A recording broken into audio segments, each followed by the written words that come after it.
ఇప్పుడు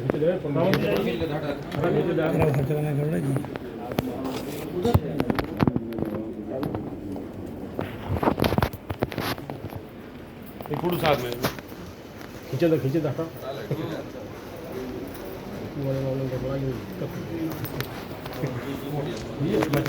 तुम्हारे पास जो पूछ लें? हाँ। मंत्री जी, अखिलेश यादव का आज एक पोस्टर लगा है जिसमें पोस्टर में लिखा है लाल टोपी साइकिल निशान, यादव इनकी पहचान। कल आपके खिलाफ लखनऊ में पोस्टर लगे थे, आज उनके खिलाफ लखनऊ में पोस्टर लगाए गए हैं। देखिए, अखिलेश यादव जी, उनकी हताशा और निराशा आप देख रहे हैं कि प्रदेश में कहीं भी कोई घटना हो रही है तो अखिलेश जी का बिरादर जरूर शामिल हो जा रहा है।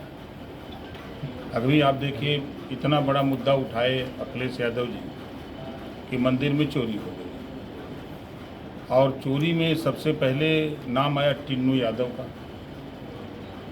और अखिलेश जी ही पहला बयान दिए कि चोरी हुई, तो टिन्नू यादव ने उनको बताया कि हम लोग चोरी कर लिए हैं, आप बयान दीजिए। अगर हम प्रयागराज की बात करें तो ना तो उनका पोस्टर लगता है, ना ट्वीट होता है, ना पीसी में बोलते हैं कि किसी माँ बाप ने अपनी बेटी के साथ अगर कोई गलत काम कर रहा है, उसका विरोध कर रहा है, तो विरोध की वजह से परिवार के 3 लोगों की हत्या कर दी जाती है, उसमें भी अखिलेश यादव जी के बिरादर आ जाते हैं।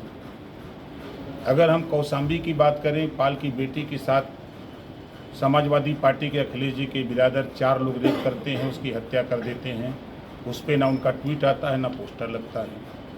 अगर हम मऊ आपकी बात करें, अगर अभी आजमगढ़ की बात करें, तो अखिलेश जी के बिरादर ने एक बेटी की अपहरण करते हैं, उसकी हत्या कर देते हैं और लाश गाड़ देते हैं। 1 महीने के बाद 4 दिन पहले उसकी लाश बरामद हुई है, खोद करके कंकाल निकला है। उस पर वो ट्वीट नहीं करते हैं कि हमारे लोग इस तरह का अपराध कर रहे हैं, इस पे उनका बयान नहीं आता है। मंत्री जी, अखिलेश चोरी हुआ था, अब रिपोर्ट भी चोरी हो सकती है। देखिए, अब उनको यही 2047 तक यही सब बोलना है, कुछ करना तो है नहीं, सत्ता तो वहानी नहीं है। इस नाते कि जो वो करके गए हैं प्रदेश की जनता भूल नहीं पा रही है। मुजफ्फरनगर दंगे की चपेट में आपस में लोग कट मर रहे हैं और अखिलेश यादव जी एज ए मुख्यमंत्री सहखई में नाच देख रहे हैं। मुख्यमंत्री का पहला कर्तव्य होता है कि प्रदेश में कहीं दंगा हो रहा है तो पहले उससे निपटा जाए, उसको ठीक किया जाए तो फिर दूसरा काम किया जाए, लेकिन वो इसके उनकी चिंता नहीं। प्रदेश में 1000 दंगे हुए 5 साल के कार्यकाल में अखिलेश जी के। वहीं अगर आप उठा के देखिए, 1200 जन की भी हानि हुई इस दंगे में, कर्फ्यू में। अब दूसरा उनका उठा के देखिए, उनके राज्य में आए दिन अपराधी असलहा लहराते हुए गाड़ियों पर बैठ करके सड़क पर घूमते थे।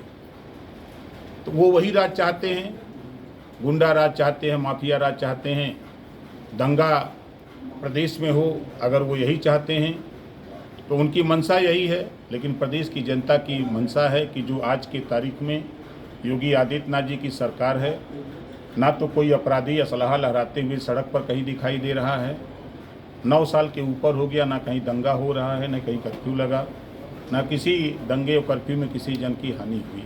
यूपी के मुसलमान सांसदों ने मांग की है कि यूपी सरकार को ऐतिहासिक धार्मिक स्थलों पर कथित लक्षित कार्रवाई न करने की अपील की है मुस्लिम सांसदों ने। अब हम उन सांसदों से कहूँगा कि आप लोग एक काम करो कि अपने समाज में बेहतर शिक्षा, बेहतर स्वास्थ्य, रोजगार, नौकरी, अमन चैन के लिए उनको प्रेरित करो। आप कांग्रेस और सपा की तरह नफरत की भाषा मत बोलो। जीवन भर मुसलमानों को नफरत सिखाया। आज देखो, एनडीए की सरकार है, 53 मुस्लिम बच्चे आईएएस पास किए हैं, चाहे योगी जी के भय से, चाहे मोदी जी के डर से। पिछली बार 51 बच्चे यूपीएससी पास किए थे। आप उनके लिए प्रेरित करो। आप बिना वजह का बयानबाजी करके आप सोच रहे हो कि हम वोट हासिल कर लेंगे, तो अब वो दिवा स्वप्न भूल जाओ। दोनों दगे हुए कारतूस समाजवादी पार्टी और कांग्रेस के नेता 2017 में लड़के 47 सीट जीते थे, अब वही दगे हुए कारतूस मिल के लड़ने आ रहे हैं, तो 27 में 27 को जीत जाए, इतना बहुत है। कांग्रेस 403 सीटों पर यहाँ तैयारी कर रही है यूपी में, और कह रही है हम गठबंधन में भी हैं। बहुत अच्छा कदम बढ़ाया है कांग्रेस ने, 403 सीट लड़ना चाहिए कांग्रेस को। अकेले दम? अकेले दम पर भाई ताकत है, 60 साल शासन रहा है देश और प्रदेश में। अब वो पार्टी गिड़गिड़ा रही है समाजवादी पार्टी के सामने कि हमको तो कुछ सीट दे दो, कुछ सीट दे दो। क्यों मांग रहे हो? 403 पर लड़ो, लोकतंत्र है। बिहार में जो इनकाउंटर हुआ उस पर कुछ कहना आपको? देखिए, बिहार की सरकार जो काम कर रही है, बिहार का सवाल है। अब वो जांच का विषय है, जांच हो रही है, उसमें जांच बैठा दी गई, डीजीपी ने जांच बैठा दी है। जो दोषी पाया जाएगा उसके खिलाफ कार्रवाई होगी। ठीक।